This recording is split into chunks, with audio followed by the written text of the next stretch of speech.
Hello বন্ধুরা, আমাদের SDTV চ্যানেলে আপনাদের স্বাগতম। আমি দীপিকা চলে এসেছি আপনাদের জন্য অনুরাগের ছোঁয়া সিরিয়ালের আপডেট নিয়ে। সাক্ষ্য সিসিটিভি ফুটেজ পেয়ে যায়, আর সেখানে দেখা যাচ্ছে যে সাক্ষ্যর বাড়ির করিডোর থেকে মিশকা বেরিয়ে যাচ্ছে, কিন্তু আসলে মিশকাই টিশকা কিনা সেগুলোর প্রমাণ জোগাড় করতে গেলে হাসপাতালের সিসিটিভি ফুটেজ হাতে পাওয়া পর্যন্ত অপেক্ষা করতে হবে। আর যা কিছু ঘটছে সেগুলো কিন্তু এত সহজে সমাধান হবে না, সেটা খুব ভালো করে বোঝা যায়। তাই হঠাৎ করে দীপা ডাক্তারবাবু বলে ডাকতে শুরু করে। দীপা তো ওই ঘরে একলা রয়েছে, দেখি গিয়ে কি হয়েছে।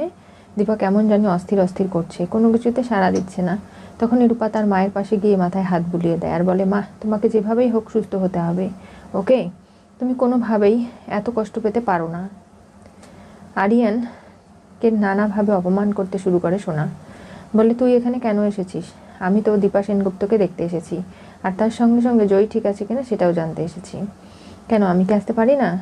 দেখ, তোর যদি এতই চিন্তা ছিল তাহলে তুই ফোন করতে পারতিস, খোঁজ নিতে পারতিস। এখানে আসতে হবে? এত ড্রামা, এত অভিনয়, আমাদের ফ্যামিলি ব্যাকগ্রাউন্ড সব কিছু জানার খুব আগ্রহ, তাই না? আর জয়ীকে নিয়ে তুই বাঁচছিস না। জয়ীর চিন্তা তোর মনে সবসময় রয়ে গেছে, তাই তো? ঠিক করে কথা বল, কি শুরু করেছিস কি? দেখ, আরিয়ানকে আমি চলে যেতে বলেছি, এখানে থাকার কোনো প্রয়োজন নেই। ও থেকে কি করবে? আরিয়ান যখন যেতে লাগে তখনই হাত ধরে ফেলে রূপা। বলে, না, তোর সঙ্গে আমার কিছু কথা আছে ইম্পর্টেন্ট, তুই বাইরে চল। এই বলে আরিয়ানকে নিয়ে যায়। শোনা কেমন জানি অস্থির লাগছে, কতক্ষণে ওরা বাইরে থেকে ফিরবে, কেন গেছে, এগুলো জানার চেষ্টা তার মনে। সূর্য বলে, তুমি তোমার মায়ের কাছে গিয়ে বসো, তোমার তো ওখানে থাকা দরকার, তুমি এখানে দাঁড়িয়ে কি করছো বলো তো? হঠাৎ করে তখনই সিসিটিভি ফুটেজ পাওয়া যায় যে মিশকা তার হাসপাতালেই রয়েছে এবং সেখানেই থেকে এক চুলও সে নড়েনি। তাহলে কি সত্যি মিশকা এই বাড়িতে বেঁচে আছে, ফিরে এসেছে, আর টিশকা ওখানে? সূর্য তখনই হাসপাতালে ফোন করে, বলে, আমি ডাক্তার সূর্য সেনগুপ্ত বলছি, টিশকা পেশেন্টের সমস্ত ডিটেলস আমার চাই, আর সেগুলো আমার যে কোনো মূল্যেই পেতে হবে। আর তখনই সূর্য সমস্ত ডিটেলসগুলো পেয়ে যায়, আর ভাবনা চিন্তা গোলক ধাঁধায় পড়ে যায়। মিশকা ওদিকে ফোনে সবটা দেখছে আর হাসছে, বলছে, কি ব্যাপার, আমাকে তোমরা কখনো খুঁজে পাবে না। আমি আসলে টিশকা না মিশকা এটা খুঁজতে খুঁজতেই তোমাদের জীবন আমি শেষ করে ফেলবো। তোমরা সবাই একখানে হয়েছো, তাই না? দেখো না এর পরিণতি কি ঘটাই আমি। আর নার্স এসে বলে, ম্যাডাম, আপনার পায়ে ব্যথা পেয়েছেন, মাথায়ও চোট, তারপরেও আপনি এতটা খুশি কেন? কারণ আমার আনন্দ যে ধরছে না, তাই। আর সব কিছু সিসিটিভি ফুটেজে রেকর্ড হচ্ছে তো? হ্যাঁ, ঠিক আছে, তাহলে তুমি যাও। সূর্য বুঝতে পারছে না কি করবে দীপার এই পরিস্থিতি, সে কোনোভাবেই কোনো সিদ্ধান্তে আসতে পারছে না। তখনই রূপা আরিয়ানকে বলে যে, দেখ, আমার তোর হেল্প লাগবে। কি বল?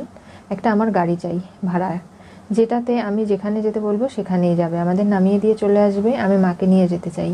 কি বলছিস কি? এটা তো আবার মিস্টিরিয়াস একটা ঘটনা ঘটাচ্ছিস।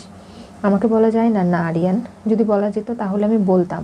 তুই কেন বুঝতে পারছিস না? বারবার একই কথা বলে কেন তুই নিজেকে এতটা ছোট করছিস বলতো?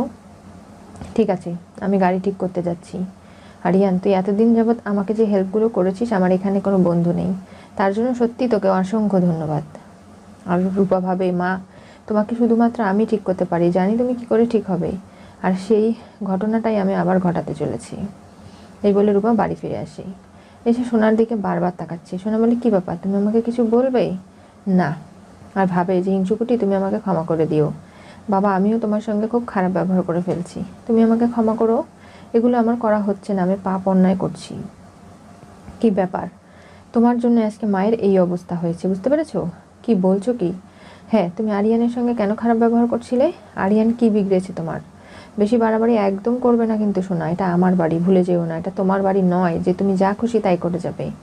এইভাবে কেন কথা বলছো জয়ী? হ্যাঁ, ঠিকই তো বলেছি। চিৎকার চেঁচামেচি শুনে সূর্য এবং বাকিরা ছুটে আসে, বলে, কি হয়েছে তোমাদের, এত ঝগড়া কেন করছো? করবো না?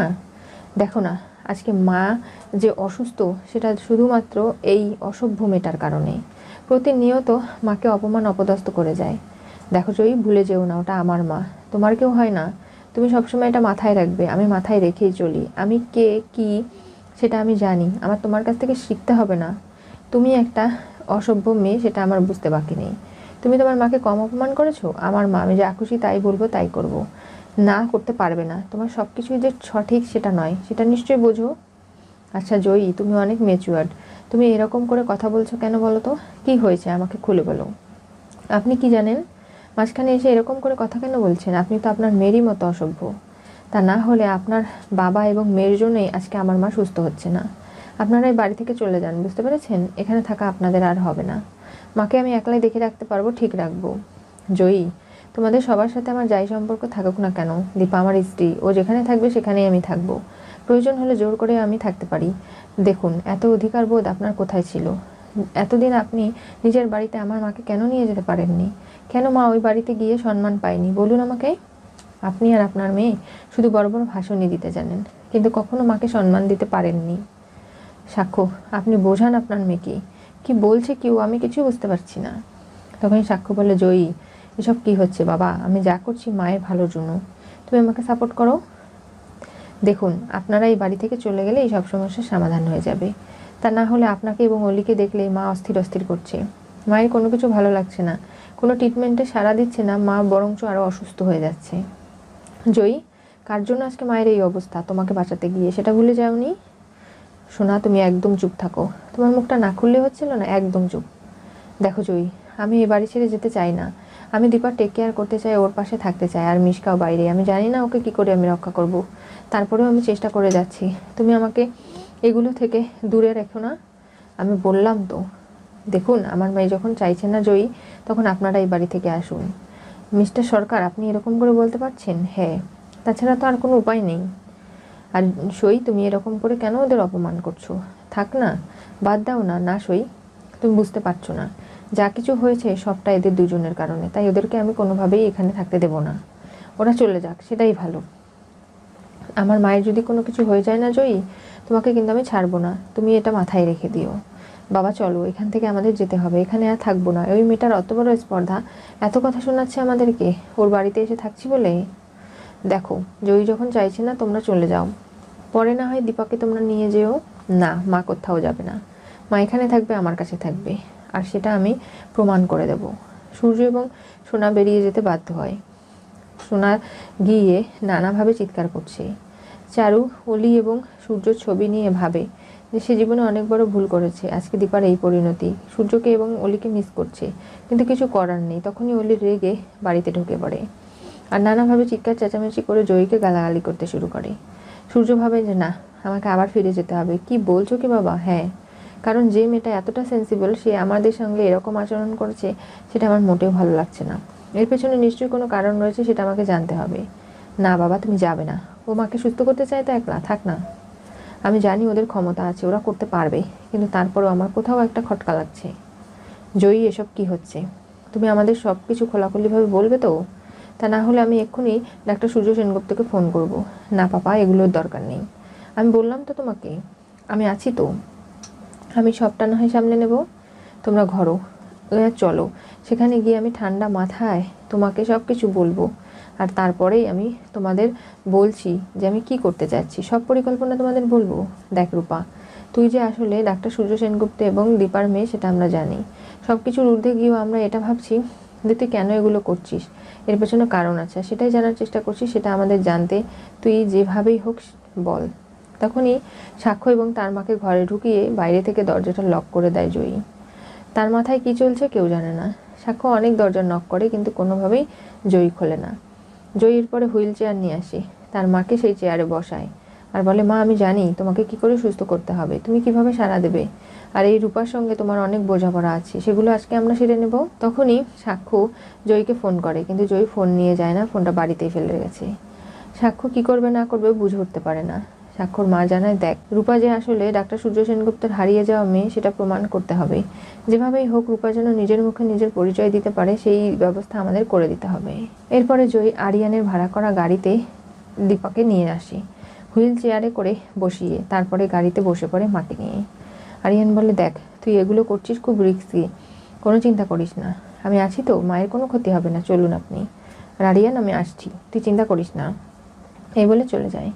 সূর্যকে ফোন করে সাক্ষ্য জানায় যে জয়ী আমাকে এবং মাকে লক করে বাড়িতে বেরিয়ে গেছে মিসেস সেনগুপ্তকে নিয়ে। কোথায় গেছে জানি না। কি বলছেন কি? হ্যাঁ, এখন আরিয়ান নামের ছেলেটার সঙ্গে জয়ীর অনেক মিল, ও থাকতে পারে এই সব কিছুর মধ্যে।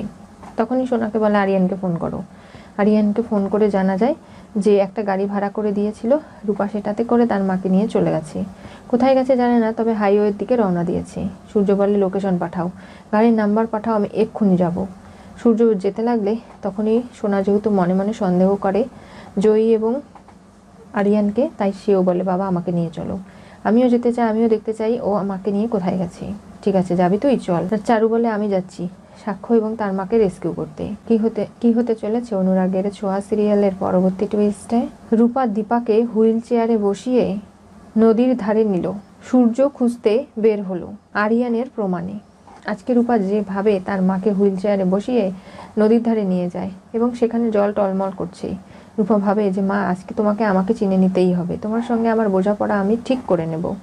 আর তুমি যদি সেটা করতে না পারো তাহলে হয়তো তোমার সঙ্গে আমার দেখা হবে অন্য কোথাও, আর রূপা বেঁচে থাকবে না, তোমাকে বাঁচাতে গিয়ে রূপা শেষ হয়ে যাবে। তুমি দেখো না শুধু, কারণ তুমি ফিরে না আসলে মিশকার সঙ্গে কেউ লড়াই করতে পারবে না। মিশকার সঙ্গে পেরে ওঠা এতটাও সহজ নয়। ও যে জঘন্য, ও সব কিছু করতে পারে, তাই তোমাকেই সুস্থ হয়ে তোমার পরিবারকে রক্ষা করতে হবে মা। তাই তোমার জন্য আমি সব কিছু করতে পারি।